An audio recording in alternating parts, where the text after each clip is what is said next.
ప్రభుత్వ school private స్కూల్కు ఉన్న మధ్య వ్యత్యాసం చూడండి. పిల్లవాడు పొద్దున్నే నిద్ర లేకుండా లేవాలి ప్రైవేట్ స్కూల్ చదివేవాడికి. ప్రభుత్వ స్కూల్ చదివే అబ్బాయి ప్రశాంతంగా తెల్లవారు వరకు నిద్రపోతాడు. పిల్లలు వ్యాన్తో వెళ్ళిన డేంజర్ డ్రైవింగ్ ఉంటుంది. అదే గవర్నమెంట్ స్కూల్కి వెళ్ళే పిల్లలు జాగ్రత్తగా తెల్లవారు తర్వాత పేరెంట్స్ అయినా డ్రాప్ చేయొచ్చు చిన్న పిల్లలు. ప్రైవేట్ స్కూల్ వీళ్ళ భోజనాలు వీళ్ళే తినాల్సి ఉంటుంది. అదే గవర్నమెంట్ స్కూల్ పిల్లలకు తల్లిదండ్రులు తినిపించచ్చు, ఇంటి దగ్గరే ఉంటారు తెల్లవారిన తర్వాత కాబట్టి.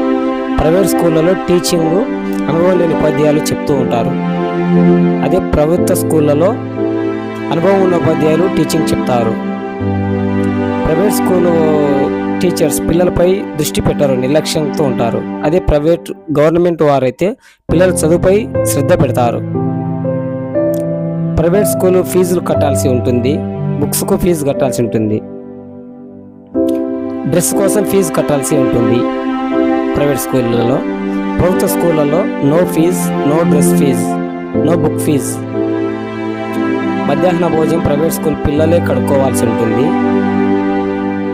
అదే ప్రభుత్వ స్కూళ్ళలో అయితే పేరెంట్స్ కానీ ఆయా కానీ ఉంటుంది. ప్రైవేట్ స్కూల్ ఫీజుల కోసం బంగారు తాకట్టు అప్పులు తీర్చుకోవాల్సి ఉంటుంది ఆ ఫీజుల కోసము. అదే ప్రభుత్వ స్కూల్లో అయితే ఎలాంటి ఇబ్బందులు లేకుండా ఉచితంగా అన్ని చదువుకోవచ్చు. ప్రైవేట్ స్కూల్ ఫీజు 7,000 వరకు ఉంటుంది. ప్రభుత్వ స్కూళ్ళలో అమ్మఒడి, తల్లి వందనం లాంటి ప్రభుత్వ పథకాల ద్వారా డబ్బులు వస్తుంది. ప్రభుత్వ స్కూల్కు ప్రైవేట్ స్కూల్కు ఉన్న వ్యత్యాసాన్ని బాగా గమనించండి. టీచర్స్ ఉపాధ్యాయులంతా సీనియర్స్ ఉంటారు ప్రభుత్వ స్కూళ్ళకు. ప్రైవేట్ స్కూళ్ళలో అనుభవం లేని ఉపాధ్యాయులు ఉంటారు. మీరే ఆలోచించండి, ప్రభుత్వ స్కూలా ప్రైవేట్ స్కూలో? మీ పిల్లల భవిష్యత్తు మీ కుటుంబ ఆర్థిక పరిస్థితులను బట్టి మీరు నిర్ణయాలు చేసుకోండి. ఇతరులను బట్టి మీరు నిర్ణయాలు తీసుకోకూడదు. మన పరిస్థితిని బట్టి మన నిర్ణయాలు ఉండాలి. ప్రైవేట్ స్కూల్ వద్దు, ప్రభుత్వ స్కూలే మనకు ముద్దు.